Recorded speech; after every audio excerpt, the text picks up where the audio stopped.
नमस्कार, मैं दीपक शर्मा और मेरे YouTube मंच पर आपका स्वागत है। दोस्तों, कभी कभी बाजी जीत कर भी इंसान हारा हुआ लगता है। अब आज मौका तो संसद में ऐसा था कि मोदी जी का चेहरा बाग बाग होना चाहिए था, लेकिन कहीं ना कहीं उनके चेहरे में वो नूर नहीं था। वो टेंस दिख रहे थे, वो तनाव में थे। ऐसा लग रहा हो जैसे कहीं ना कहीं जीत कर बाजी हार चुके हैं। और शायद एक वजह यह भी है कि मोदी जी के वोटों की जो गणित थी, जो सपने उन्होंने बुने थे, उस सपने पर आज राहुल गांधी ने पानी फेर दिया। अब राहुल गांधी ने आज जैसे मोदी जी को पूरी तरह से एक्सपोज कर दिया। राहुल गांधी ने कहा कि मोदी जी बात तो हमेशा पिछड़ों की करते हैं, दलितों की करते हैं, बात ओबीसी की करते हैं, गरीबों की करते हैं, लेकिन जब कानून बनाते हैं तो ओबीसी को भूल जाते हैं। और उनका इशारा यह था कि कहीं ना कहीं मोदी ओबीसी के साथ इनजस्टिस कर रहे हैं। उन्होंने कहा कि इस सरकार में, गवर्नमेंट ऑफ इंडिया में 90 सेक्रेटरी हैं। जी हां, 19 सेक्रेटरीज हैं, 90 सचिव हैं। और आज एक आंकड़ा रखा राहुल गांधी ने। उन्होंने कहा कि 90 सचिवों में, 90 सेक्रेटरीज में सिर्फ 3 ओबीसी। यह है मोदी जी का इंसाफ, यह है मोदी जी की पिछड़ों की राजनीति की सच्चाई। हिंदुस्तान के सेक्रेटरीज 90 में से सिर्फ 3 ओबीसी से हैं। अब राहुल गांधी आज पूरी तरह से फॉर्म में थे। यूं कहूं कि राहुल गांधी ने भाजपा पर जैसे चढ़ाई कर दी और उनके निशाने पर गुजरात लॉबी थी, यानी अमित शाह और नरेंद्र मोदी। और राहुल गांधी ये कहना चाह रहे थे कि मोदी जी, आपकी जो करनी और कथनी है उसमें बहुत अंतर है। बात तो आप ओबीसी की करते हैं, बात तो आप पिछड़ों की करते हैं, लेकिन जब कानून लाते हैं, वुमेन्स बिल लाते हैं, तो ओबीसी को वहां जगह नहीं मिलती। जो पिछड़े वर्ग की औरतें हैं 40%, इनको जगह नहीं है। और राहुल गांधी ने कहा कि अगर आपको वाकई रिजर्वेशन देना है, वाकई टिकट देना है लोकसभा और विधानसभा का महिलाओं को वाकई सौगात देनी है, तो अभी दे दीजिए, मैं तैयार हूं। लटका क्यों रहे हैं महिलाओं को? सपने क्यों दिखा रहे हैं? जल्दी से जल्दी जो हमने कास्ट सेंसस किया था उसका डेटा आप रिलीज कीजिए, और अगर आप नहीं करेंगे तो हम कर डालेंगे। अब दोस्तों, कल्पना कीजिए कि मोदी जी का ड्रीम प्रोजेक्ट यानी नई संसद में विशेष सत्र, और उस विशेष सत्र में मोदी जी ने एक ट्रम्प कार्ड चला वुमेन्स बिल का, और वहां मोदी जी बैठे हैं और पीछे प्रचंड बहुमत है उनकी, सारे सांसद बैठे हैं, जयकारा जहां लग रहा हो, वहां राहुल गांधी ने चढ़ाई कर दी, पूरी तरह से बेनकाब किया आज नरेंद्र मोदी को, उनकी नीतियों को। अब कुछ लोग कह रहे थे कि लगता तो ऐसा है जैसे मोदी जी का समय ही खराब चल रहा हो, कि राहुल गांधी चौवे छक्के मार रहे हैं संसद में और मोदी जी देख रहे हैं। क्या मोदी जी की दशा, ग्रह दशा ठीक नहीं है? वक्त खराब चल रहा है? क्या माने इसको? दीपक भाई, एक कहावत है, जब आदमी का वक्त बुरा होता है तो ऊंट पे बैठे वाले आदमी को भी कुत्ता काट लेता है। ऊंट पे बैठे हुए इंसान को भी कुत्ता काट लेता है।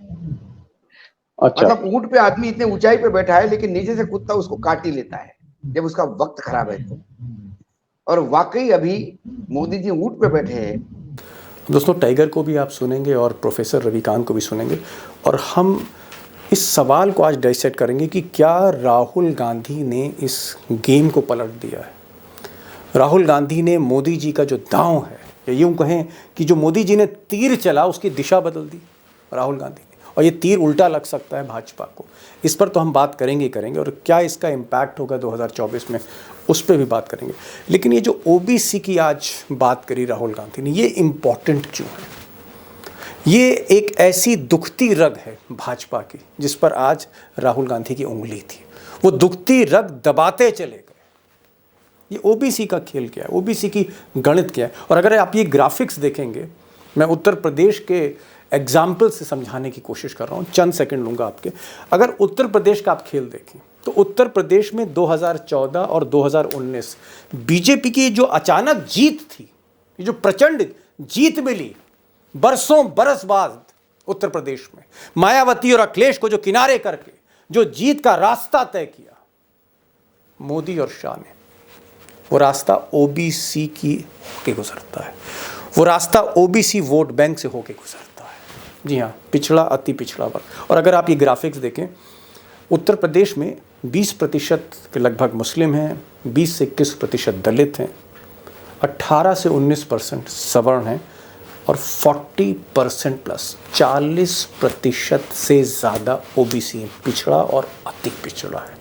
अब ये जो फिगर्स हैं, क्योंकि कास्ट सेंसस नहीं हुआ है, मैं माफ़ी चाहूँगा, ये फिगर एकदम एक्यूरेट नहीं है।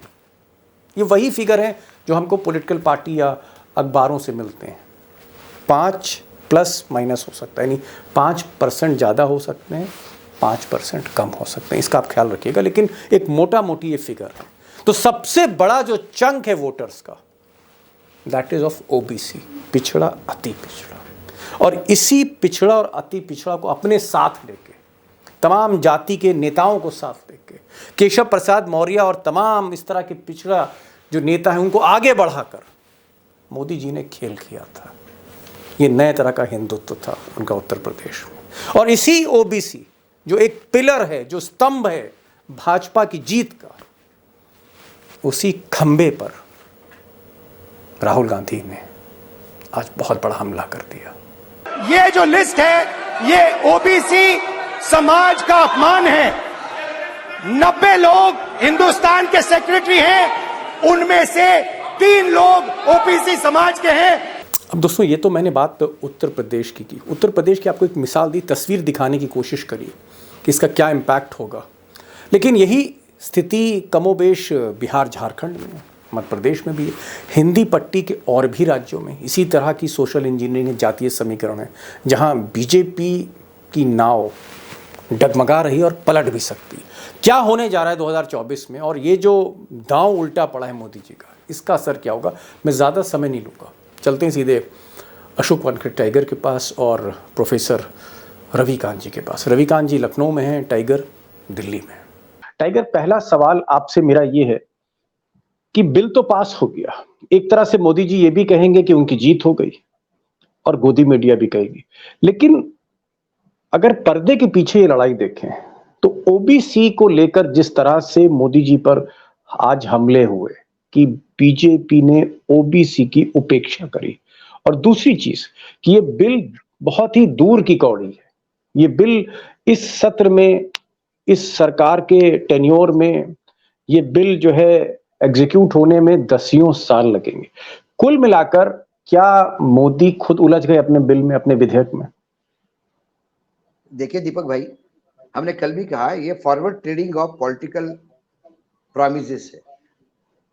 ये एडवांस सौदा हुआ है, जैसा फॉरवर्ड ट्रेडिंग होता है मार्केट में कि फसल उगने के पहले ही माल बिक जाता है, वैसे ही उन्होंने किया कि वो 2024 में, लेकिन आज तो माल बेच के खाली हो जाओ। सटोरिया टाइप काम है, ये सट्टा खेला जाता है, तो ये इन्होंने सट्टा खेला। अब ये सट्टा उतरेगा सही या गलत उतरेगा, ये तो समय बताएगा। लेकिन आज तो ये लगता है कि ये फंस गए। फंस किस लिए गए? 2-3 बातें हैं, मैं थोड़ा अब 30 सेकंड लूंगा। आज स्वयं गृह मंत्री ने यह बात कही कि बाबा ये तुरंत लागू नहीं हो सकता। सोशल मीडिया कहता है क्यों नहीं लागू किया? अरे कुछ कानून है, संविधान से जाना पड़ता है, पहले जनगणना होगी, फिर डिलिमिटेशन कमीशन नियुक्त किया जाएगा, और उन्होंने प्रोसेस बताया कि अध्यक्ष कौन होगा, मेंबर कौन होगा, ये सब दुनिया को पता है, कोई नई बात नहीं। और उसके बाद ट्रांसपेरेंसी के साथ ये तय होगा, ये हमें भी मालूम है गृह मंत्री जी। सवाल ये है कि जो बिल बाद में लाना था इन 2 चीजों के बाद, वो रिवर्स में पहला क्यों किया आपने? पहले जनगणना करवाते, जनगणना के बाद डिलिमिटेशन करवाते, और डिलिमिटेशन के बाद आप ये बिल लाते। कौन मना करता? टाइगर, प्लानिंग क्या थी मोदी जी की? प्लानिंग क्या थी? ये तो चलिए आपने बहुत तकनीकी चीजें बताई, प्लानिंग क्या थी मोदी जी की? प्लानिंग कुछ नहीं थी सर। आपको 2024 के चुनाव में आपको बहुत भारी हार दिख रही है, तो एक तीर ये भी चलो, जब कोई सटोरिया फॉरवर्ड मार्केट खेलता है, सट्टा खेलता है फॉरवर्ड ट्रेडिंग का कि 2 महीने के बाद मैं रिलायंस इस रेट में बेच रहा हूं, वो प्लानिंग के साथ नहीं बेचता, वो एक लक मारता है कि यार ये भी गेंद फेंक के देखूं, इसमें से कुछ कमा गया तो मैं कमा गया, और गमा गया तो रास्ते पे आ गया, वैसा भी रास्ते पे ही हूं। तो इन्होंने प्रयास किया कि यदि महिला बिल का मैं एक शगुफा छोड़ू तो पूरे देश में कि मोदी जी ने महिला बिल दिया, जैसा सभी आपने देखा हो कैसा मोदी जी है तो लाए हैं, मोदी जी है तो लाए हैं। मोदी जी 2014 से लेकर 16 तक 23 तक सो रहे थे क्या? उनको स्त्री शक्ति अभी समझ में आ गई। प्रोफेसर साहब, राहुल गांधी ने कहा कि साहब अगर आपने दलितों का ख्याल रखा और आपने अगर ट्राइबल्स का ख्याल रखा तो साहब ओबीसी का भी ख्याल रख लेते, ओबीसी को भी, जो पिछड़े हैं उनको भी कुछ हक दे देते। वो जो पिछड़ी महिलाएं हैं, पिछड़े समाज से आती हैं, और उस पर कोई जवाब नहीं था अमित शाह के पास, मोदी जी भी चुप थे। आपको लगता है कि ये जो ओबीसी का कार्ड खेला है राहुल गांधी ने, ये तलवार कहीं ना कहीं जाके बीजेपी के लगेगी? और उत्तर प्रदेश में जहां ओबीसी ही सारी ताकत है, आपको क्या लग रहा है इसका क्या असर होगा? दीपक जी, नरेंद्र मोदी फंस गए हैं। और कई बार ये होता ना कि आपने तीर तो चला लेकिन वो पलट करके आपकी दिशा में ही आ गया, तो ये उल्टा तीर नरेंद्र मोदी ने ले लिया है। और राहुल गांधी जिस बात को कह रहे हैं कि आपने दलित और आदिवासी क्लिक कर दिया, सच्चाई तो यह है दीपक जी, उसमें भी बेईमानी है कि जो पहले से आरक्षित सीटें हैं सामान्य दलितों के लिए, उसमें आप कर रहे हैं। तो वो जो है वो सीटें तो कम होंगी, आपको करना है तो अलग से आप कर सकते थे। खैर, लेकिन जो ओबीसी कार्ड है, और ये नरेंद्र मोदी है जो 2014 से ओबीसी का चेहरा लगा करके घूम रहे हैं, मुखौटा दिखा रहे हैं कि देखिए मैं ओबीसी हूं, मैंने इतने मंत्री बनाए हैं, उसमें फला की जाती है, फला की जाती है, फला की जाती है। और महिला आरक्षण बिल लेकर के आए। दीपक जी, एक्चुअली मोदी जी इतिहास बनने के पहले इतिहास बनाने के चक्कर में थे कि महिला आरक्षण बिल हम पारित कर दे। 27 साल से लटका था तो नेहरू जी के कद में कहीं पहुंच जाए।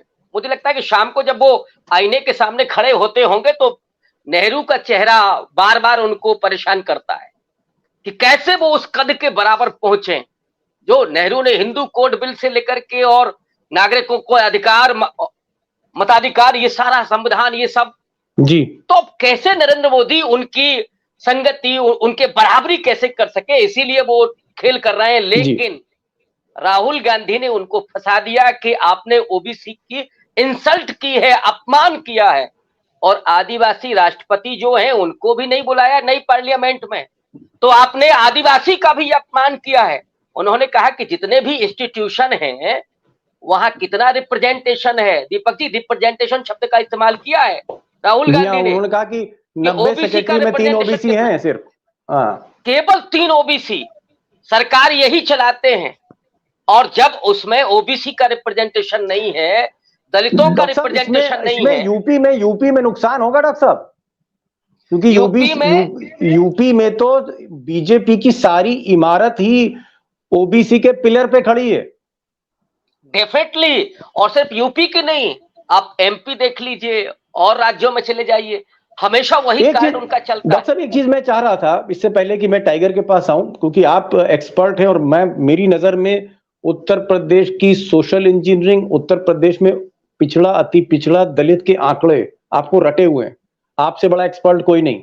मैं ये जानना चाह रहा हूं कि ओबीसी जो है जिसका अपमान किया बीजेपी ने, अगर हिंदू वोटर देखें बीजेपी का तो उसमें ओबीसी कितने परसेंट है, पिछड़ा कितना परसेंट है, अति पिछड़ा कितना परसेंट है, कुछ बताएंगे आप संक्षेप में? देखिए, 1931 की अगर हम लोग जनगणना की बात करें, वो मंडल कमीशन की रिपोर्ट की बात करें, तो 52% ओबीसी है, और इसके अलावा 52% ओबीसी है यूपी में।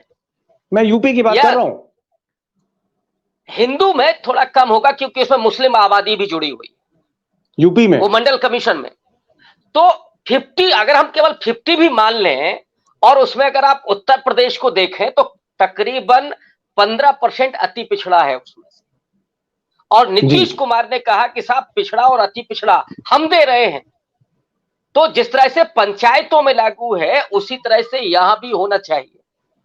तो नरेंद्र मोदी की जो पूरी पॉलिटिक्स रही है उसको एक तरह से एक्सपोज करते हुए और पूरा कटघरे में खड़ा कर दिया है राहुल गांधी ने, सोनिया गांधी ने, और जो पूरे विपक्ष है और फंसा दिया है बहुत बुरी तरीके से। जी। अब क्या तो डॉक्टर करेंगे साहब, नरेंद्र मोदी, कोई रास्ता मुझे नहीं दिखता है। आप ये कहना चाह रहे हैं कि अगर उत्तर प्रदेश को हम बाइफरकेट करें, 20% मुस्लिम हैं, 80% हिंदू हैं, 80-20 जो योगी जी बात करते हैं, इस 80% में अगर 17-18% सवर्ण है, अपर कास्ट है, यानी बनिया, बामन, ठाकुर और कायस्थ, इनको हटा दें तो फिर 20-21% जो है वो दलित है, और बाकी आप कह रहे हैं कि पिछड़ा अति पिछड़ा है। तो एक बहुत बड़ा chunk, sizeable chunk, big chunk जो है कहीं ना कहीं वो फंस गया है। टाइगर, एक चीज यहां पर, ओबीसी की तो मैं बात समझ गया, ये जो राहुल गांधी ने रायता फैला दिया आज, मतलब जिस तरह से आज मोदी जी जब आए हैं, जब उनको समर्थन मिल रहा था, बिल पास हो रहा था, मोदी जी का चेहरा उतरा हुआ था।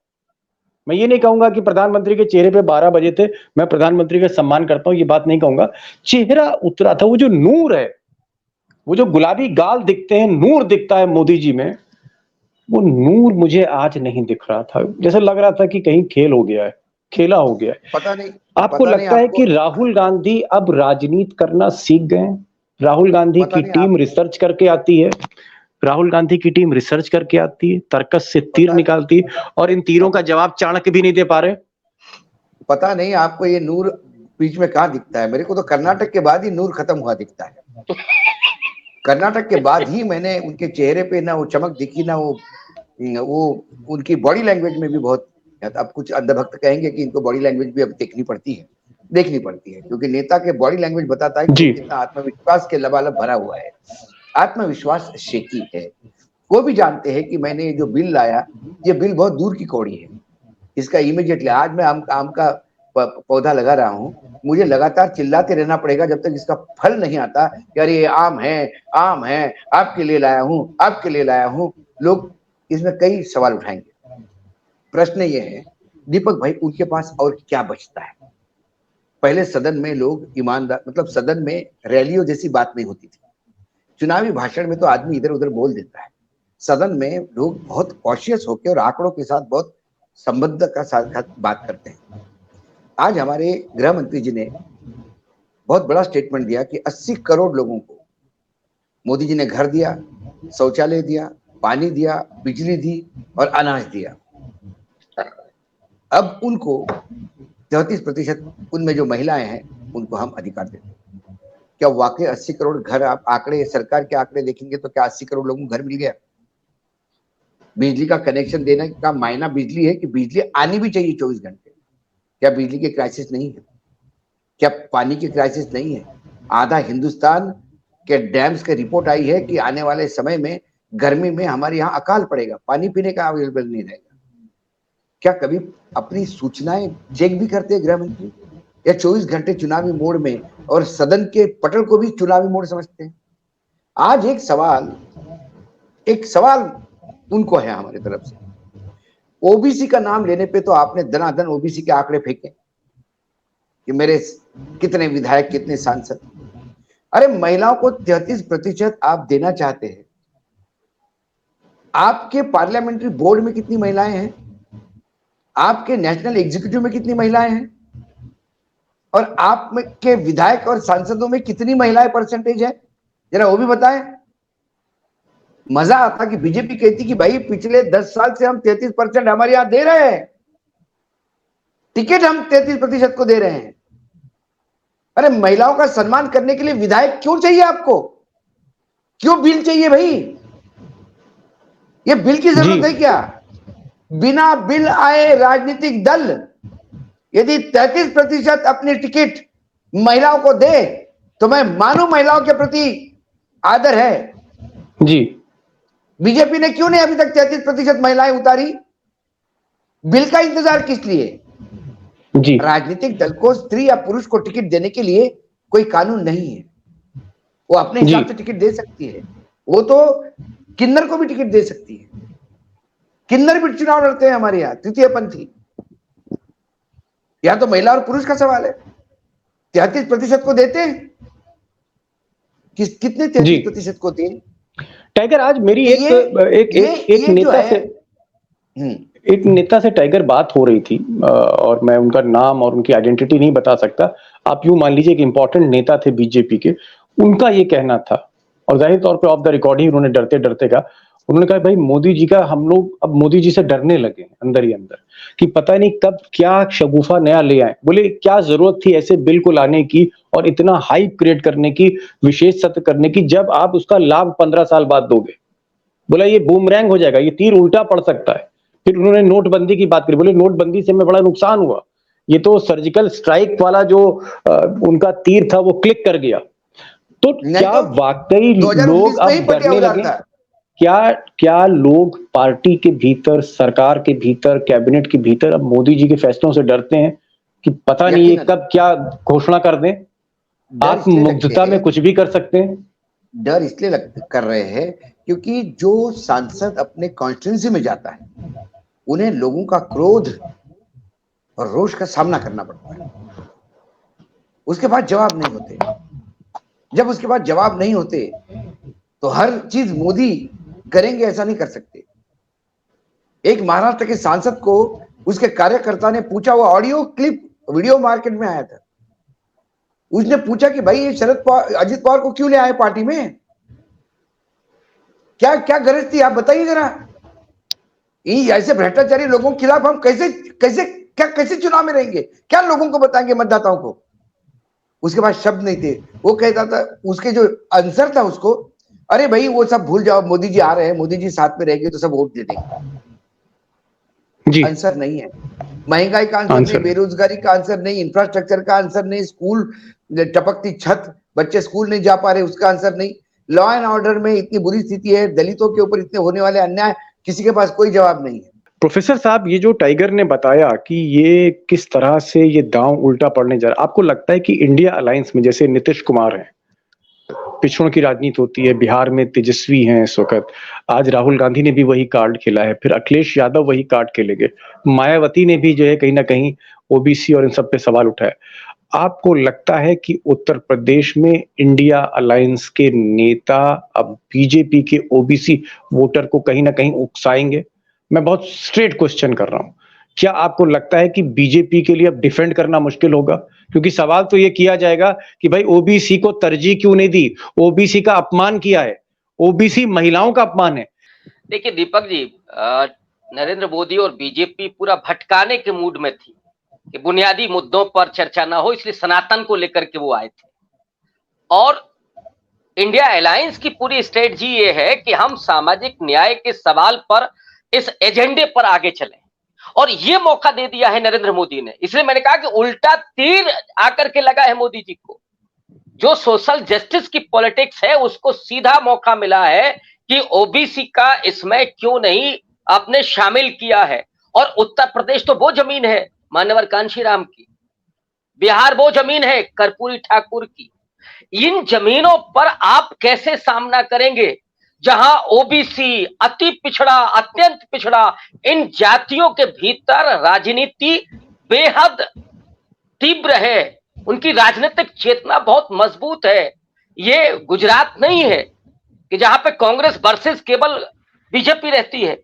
टाइगर अब मैं बहुत ही स्ट्रेट क्वेश्चन कर रहा हूं। अब मुझे लगा कि मैं सीधा ही पूछूं, जो लोग चाय के पर चर्चा करते हैं, क्या मोदी जी का वक्त खराब चल रहा है, मोदी जी की दशा खराब है, मोदी जी का कहीं ना कहीं बदकिस्मती है कि जो भी बेचारे कोशिश करते हैं, जो भी सपने बुनते हैं, बिल भी पास हो गया, कानून बनने जा रहा है, लेकिन मोदी जी को दांव उल्टा पड़ रहा है। तो तीर तो चला रहे हैं बेचारे, उल्टा लग रहा है। क्या मोदी जी की दशा, ग्रह दशा ठीक नहीं है, वक्त खराब चल रहा है, क्या माने इसको? दीपक भाई, एक कहावत है, जब आदमी का वक्त बुरा होता है तो ऊंट पे बैठे वाले आदमी को भी कुत्ता काट लेता है। ऊंट पे बैठे हुए इंसान को भी कुत्ता काट लेता है। अच्छा। मतलब ऊंट पे आदमी इतने ऊंचाई पे बैठा है लेकिन नीचे से कुत्ता उसको काट ही लेता है जब उसका वक्त खराब है तो। और वाकई अभी मोदी जी ऊंट पे बैठे हैं। प्रोफेसर साहब, आपको क्या लग रहा है, वाकई वक्त खराब है या अभी भी कोई रास्ता मोदी जी के लिए, कोई खिड़की खुल सकती है, अमित शाह खोल सकते हैं? क्योंकि आज अमित शाह इतना डिफेंसिव मैंने देखा नहीं उनको, उनके पास कोई जवाब नहीं था। राहुल गांधी ने कहा आपने कास्ट सेंसस नहीं कराया, ये एक्सरसाइज आप पहले करा सकते थे, आपने ओबीसी का कहीं इसमें जिक्र नहीं किया इस बिल में, ओबीसी की आप राजनीति करते हैं। यानी कुल मिला के राहुल गांधी ने सारी बातें मुंह पर कह दी अमित शाह के।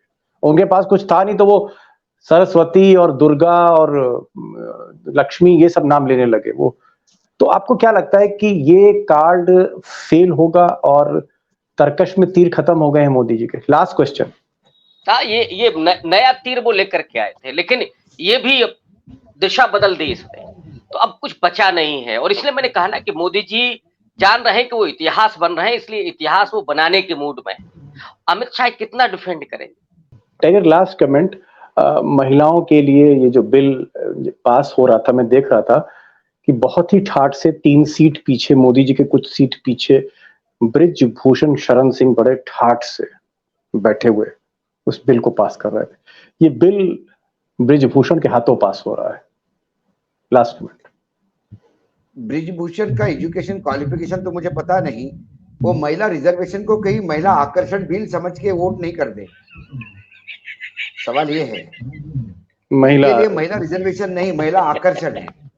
क्योंकि आज एक टीएमसी की जो सांसद है, उन्होंने मुंह पर कहा वहां पर कि एक आदमी सामने बैठा हुआ है जो कल्प्रिट है, जिसने महिला पहलवान, हमारे देश की बेटियां जिन्होंने मेडल जीता, उनके साथ यौन शोषण किया। ऐसे लोगों के खिलाफ मोदी जी आपने एक्शन नहीं लिया और ये लोग बिल पास कर रहे हैं। मुझे लगता है कि टाइगर, उसी को महिला वंदन कहते हो, वही एक महिला वंदन का एक ही सरकार का शायद नया तरीका होगा। महिला वंदन, स्त्री में पहले स्त्री को शक्तिहीन करो और फिर उसको ब्रिजभूषण जैसे वंदन करो। बहरहाल बिल तो ये पास हो गया और सबका समर्थन भी मिला, लेकिन ये बिल जो है ये कहीं जाके फलीभूत होगा 10 साल बाद, 15 साल बाद। वो समय आज अमित शाह को भी नहीं पता था, मोदी जी को भी नहीं पता था कि एक ऐसा कानून ला रहे हैं जिसका लाभ कब मिलेगा वो उनको नहीं मालूम। और दूसरी तरफ ये बिल ऐसे हाथों के जरिए पास हुआ, वो हाथ जिन पर यौन शोषण के आरोप थे, वो महिला आरक्षण का बिल पास करते जिन पर कोई कार्रवाई नहीं। टाइगर, आपने समय निकाला इस प्रोग्राम के लिए, शो के लिए, और प्रोफेसर साहब आप आए और बहुत शॉर्ट नोटिस पर आए। मैं आप दोनों का बहुत आभारी हूं। और जिस तरह से आप बेखौफ बोलते हैं, मुझे लगता है कि ये आवाज उन लोगों तक पहुंचनी चाहिए जो कहीं ना कहीं इस बिल को शेप कर रहे थे। बहुत बहुत शुक्रिया। Thank you so much sir.